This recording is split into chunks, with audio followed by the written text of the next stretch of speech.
Assalamualaikum warahmatullahi wabarakatuh. Perkenalkan, nama saya Yunita Mesaroh, kelas Y2D NPM 2020015000362. Di pertemuan kali ini saya akan membahas tentang pendekatan saintifik yang bertemakan bimbingan perkembangan remaja dan pengenalan dunia kerja. Berikut ini. Apa kabar? Baik. Oke, gimana kabar keluarga kamu gimana? Ibu, bapak kamu di rumah keadaannya gimana kalau boleh tahu? Kalau untuk saat ini sih baik-baik aja, karena kalau kita jauh dari orang tua itu kan juga yang pertama itu kontak keluarga nomor satu ya, tanya kabar bagaimana di sana, yang terutama kita inginkan kan sehat, sama-sama sehat. Berarti sering telepon, sering ngehubungin sama adik atau sama ibu gitu ya berarti? Iya. Kalau untuk ada waktu biasanya sih di jam bukan kerja sih, kayak kita Jadi pulang setelah kerja. selesai Iya, kerja, setelah kalau kerja. udah kita selesai terus kita pengen cerita atau ngobrol gitu Iya. ya. Oke. Aku mau tanya-tanya sama kamu boleh kan? Boleh. Menurut kamu enak susah cari kerja atau gampang sih kalau cari kerja itu sebenarnya? Kalau menurut pribadi saya sendiri ya, lebih baik capek kerja daripada kita harus cari kerja gitu loh. Oke, sebenarnya bukan capek kerja atau capek kita nyari kerja atau gimana ya. Iya. Cuma kembali lagi, mungkin kalau namanya cari kerja itu kan takdir juga sih. Kadang kita udah ngelamar kesana kemari, cuma kan emang kita yang belum keterima atau emang belum rezeki juga ya. Terus apa sih yang kamu tahu tentang dunia kerja? Kalau untuk dunia kerja itu adalah suatu yang sebelumnya belum saya pernah lakuin atau hadapi, karena sebelumnya saya itu sekolah, dan setelah lulus sekolah itu dunia kerja adalah dunia yang hidup sesungguhnya gitu loh. Hidup sesungguhnya itu Kalau dulu kan kita bangun pagi untuk sekolah, pulang lagi kita buat istirahat. Kalau ini kan udah beda lagi, kita bangun pagi buat kerja, pulang buat istirahat gitu loh bedanya. Oh, jadi menurut kamu kalau kerja itu, kalau sekolah kan dalam arti berarti kita bangun pagi untuk sekolah. Sekarang kalau kerja itu bangun pagi untuk kerja, setelah selesai kerja mungkin waktu kita diluangin untuk keluarga. Cuma kan kalau dulu kamu terfokus untuk belajar, bukan Iya, ya gitu ya. Oke. Terus gimana sih cara kamu menangani klien yang baik gitu loh? Yang pertama kita menghadapi klien itu kenalin dulu karakternya klien, dengarkan klien dengan serius sebaik mungkin, dengan membangun hubungan yang sama, dan yang terakhir itu kita tidak lupa ucapkan selalu terima kasih. Oke, berarti kalau membangun karakter kamu harus tahu nih, berarti kalau misal nih kamu punya klien yang tipikalnya orangnya itu pengennya selalu diperhatiin, jadi ketika ada masalah kamu coba peduli, terus kamu berarti harus benar-benar diperdulikan, dalam arti itu kayak saling mengerti gitu, bukan ya. Terus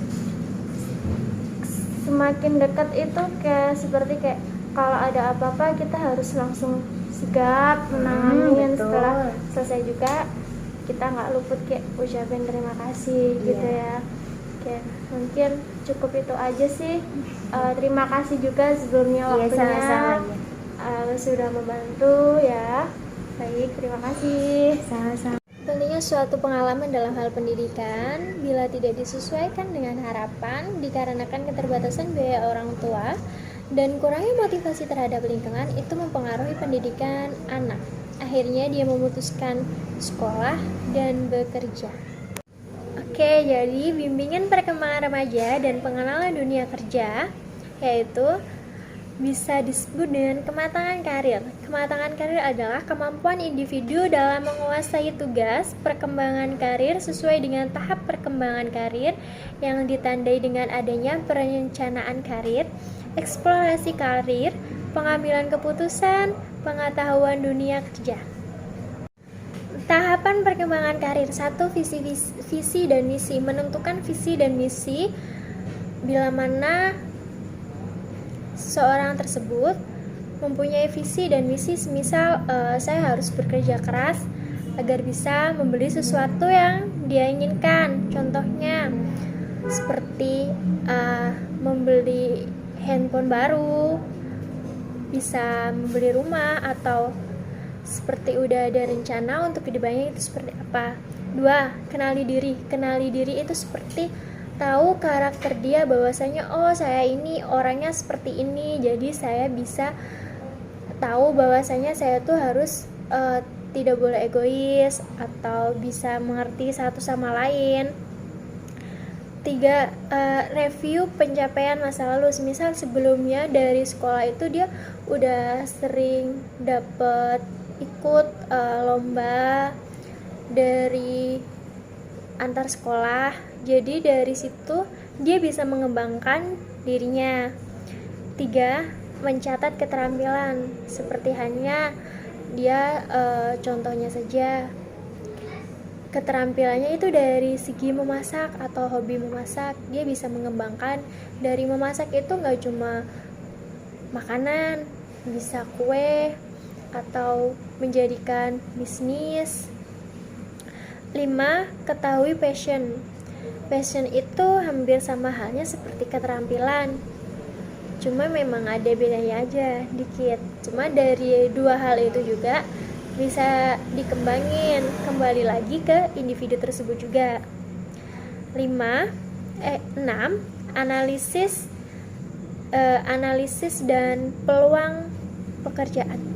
Semisal halnya di sekitarnya itu banyak sekali tempat produksi makanan, dari situ dia bisa mengambil untuk menjadi agen ataupun untuk menjualnya lagi. Jadi nggak harus, jadi melihat peluang dari orang sekitar juga banyak sekali. Ibaratnya perusahaan atau industri kecil, industri seperti pembuat kerupuk ataupun makanan yang lainnya, dari situ dia bisa menjadi agen untuk dijual lagi. 7. Rencanakan karir. Jadi sebelum dia lulus udah bisa merencanakan untuk kedepannya dia mau gimana, mau untuk kerja sambil kuliah atau kerja atau berbisnis. Dari situ dia nanti sudah bisa memulai dirinya akan bagaimana. 8. Bertindak sesuai rencana. Bertindak sesuai rencana itu melakukan hal yang sesuai rencananya dan sesuai dengan apa keterampilannya. 9. Tingkatkan karir. Lebih tingkatkan lagi keterampilan, lebih meningkatkan lagi seperti minat bakat dia. Kalau memang bakatnya contoh halnya kue, mungkin dia lebih ke bagaimana caranya dia meningkatkan minat dia membuka usaha kue, terus membuka usaha itu semakin berkembang. 10. Yang terakhir, evaluasi perencanaan. Di evaluasi perencanaan itu bagaimana cara dia untuk menyusun rencana tersebut sesuai dengan apa minat bakat dia, keterampilannya, kembali lagi kepada misi-misi dia juga. Mungkin itu saja. Sekian dan terima kasih.